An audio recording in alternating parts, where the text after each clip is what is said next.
Hey everyone, Jacob here from Painted for Combat, and just the other week I FDM printed a Dreadnought proxy for Warhammer 40k.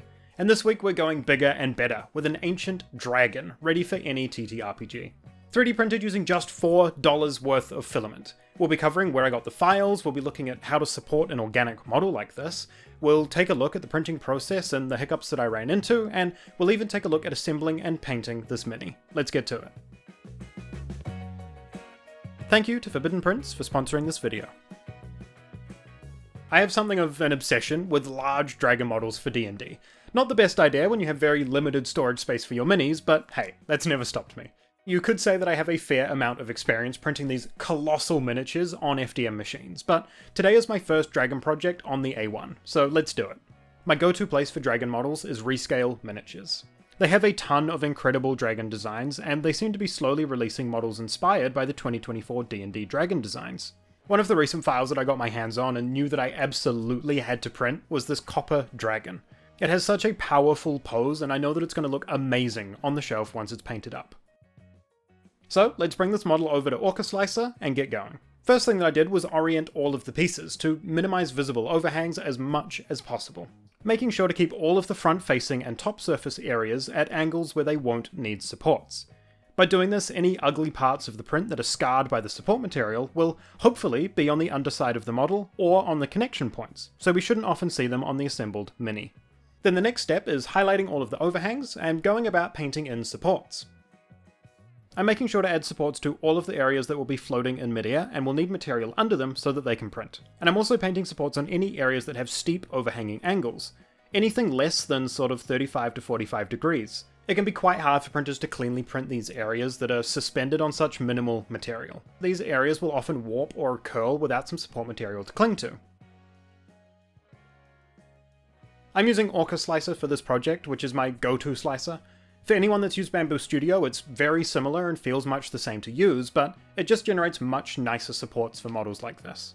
The supports in Orca Slicer are both more stable and easier to remove, as they don't tend to wrap around and encase the model quite as much as the supports do in Bamboo Studio.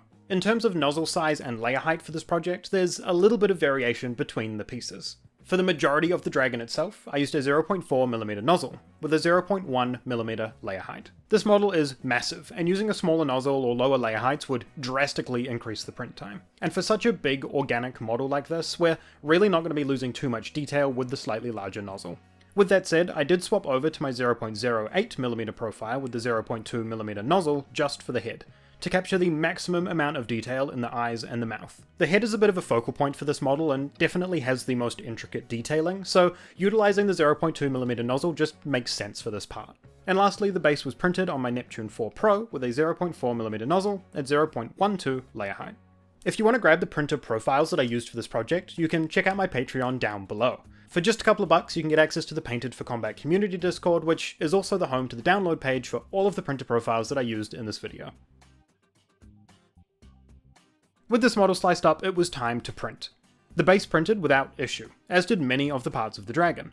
The body itself was a clean, successful print, the head came off the printer looking great, but unfortunately I had an issue with one of the wings. Near the top of the model, where the supports weren't quite holding the model steady, the print head just tapped the model in the wrong spot and knocked it off the build plate, leaving me with most of a wing that just had a couple of centimeters worth of missing detail. And I didn't really want this to be a waste of filament. Nor did I want to reprint this and wait another 6 hours for the entire wing to start from scratch. So instead, I just eyeballed where the print had gotten to, and resliced the remaining model as close to the correct layer as possible, just printing the part that I needed. Sure, it might have a minor seam line on the final mini, but that's much better than wasting time and filament reprinting the whole thing. For the other wing, I added some additional supports to hopefully strengthen the piece, stop it from wobbling, and increase its build plate adhesion, which helped it print off perfectly with no issues. Speaking of printing perfectly, if you're interested in 3D printing in the tabletop hobby, you should definitely consider checking out this video's sponsor, FDM Prints. FDM Prints is an STL sculptor who creates terrain and other designs for wargaming and tabletop games, all run, managed, and artfully sculpted by a single person. Each of their gorgeous sculpts are specifically made to print on FDM machines, with absolutely no supports required. So no ugly overhangs or flimsy support material. You can just slice the model and send it straight to your printer. And for the whole month of February, you can get 50% off their entire My Mini Factory catalogue, using code PAINTEDFORCOMBAT50. FDM Prints has a library full of designs for any setting, be it fantasy, sci-fi, Xenos, or grimdark, so I'm sure that you'll find whatever design your next game night might need.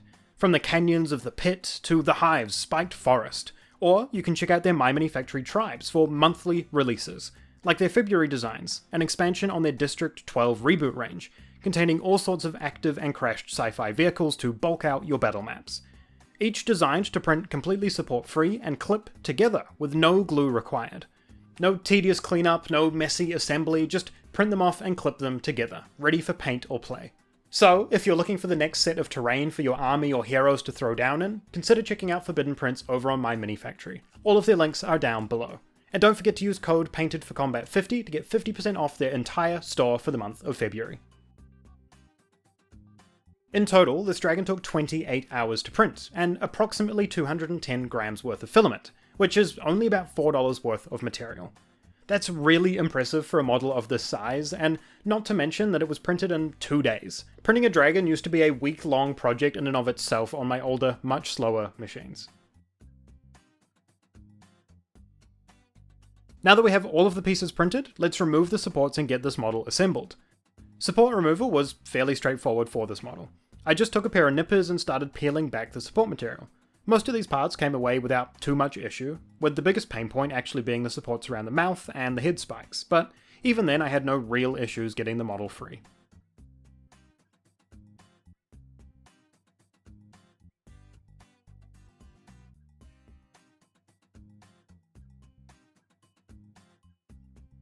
In terms of model cleanup, there really wasn't a whole lot to do.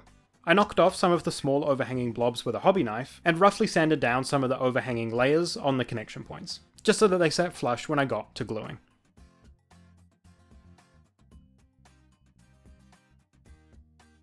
Using regular old superglue, I put this model together. For the more precarious joints, such as the wings, I put down a very light dusting of baking soda on the connecting surface. When superglue hits this, it sets almost instantly and makes for a much stronger bond than superglue alone. The glue turns the baking soda into what feels like almost a hard resin, and makes for a super durable connection. Just be sure to keep your fingers well out of the way if you're planning on doing this.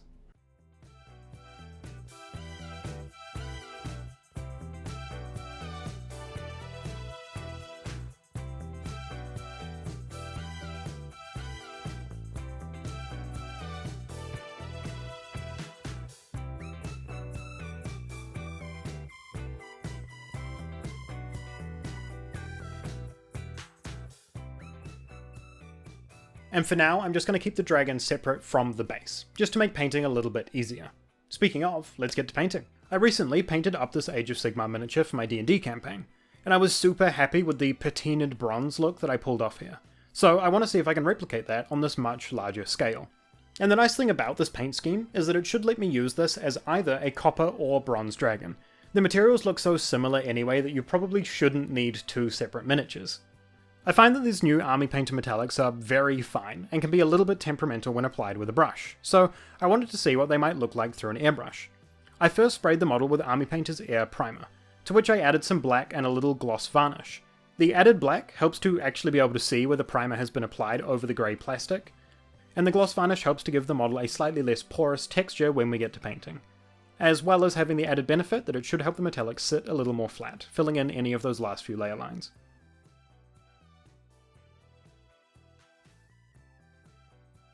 Using Army Painter Weapon Bronze, I loaded up my airbrush. Specifically, this is the Swallowtail SD by Gallery. They kindly sent me this airbrush to use in a few videos, and I've really been enjoying it so far. It's been great for base coating large miniatures, but also for creating some cool effects and nice zenithals on some smaller minis. I don't think I've bothered Rattlecan priming a single model since I got this airbrush. It's just been such an easy tool to pick up and use. I've really come to appreciate the mirror finish on the cup. It really helps when swapping colours to be able to fully clean out any leftover paint buildup in the cup with a single swab of a damp paper towel. And this airbrush is super versatile. I never would have dreamed of pushing primer or metallics through my crappy old airbrushes, but this thing handles it really well. If you want to check out any of Gallery's products, you can find my affiliate link and 10% discount code down in the description below. As you can already see, this metallic is applying super smooth and with such great sheen through the airbrush. It gives a very nice, true metallic finish. And just to give this metallic coat a tiny bit more depth, I decided to rinse out the airbrush and mixed up a thinned down coat of strong tone wash, just to add a little shading to the recesses of the model. With the primer and base coat done, I let the model dry completely before hitting it with a satin varnish. This just helps protect the metallics as we move on to some brushwork. Following that patinaed look, it was time to bring this model into its ugly phase. Dropping big blotches of turquoise paint into all of the areas that would have overlapping details or deep recesses, anywhere that wouldn't get touched by whatever polishing process this dragon might go through. And I made sure to add a couple layers of this, just to get a nice vibrant pop of colour which will be a great contrast against the bronze of the rest of the model.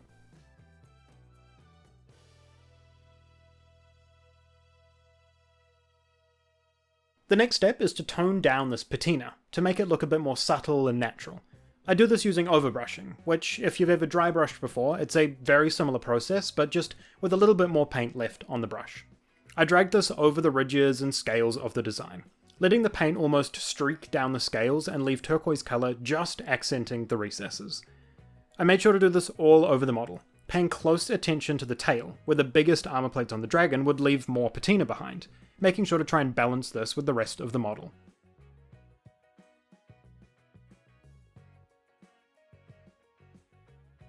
Then, a simple base coat of ash grey went on the wings and the belly of our dragon. This is following the colour scheme of the newer 2024 D&D Copper and Bronze dragons. It makes for a nice, clean contrast against the vibrant bronze and turquoise. And then all of those areas got hit with a pure white dry brush, to bring out all of the nice edges of the scales and the lovely textured detail of the wings. For the dragon's base, the boulder got a zenithal of light grey through the airbrush, and then a green wash in all the recesses.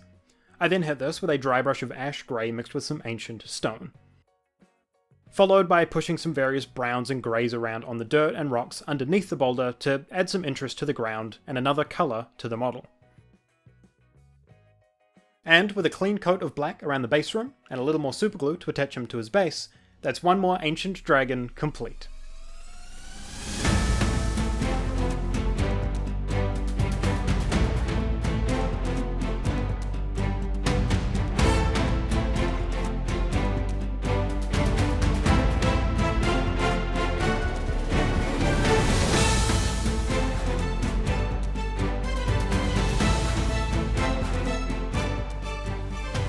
My first metallic dragon, and I don't think I could be happier.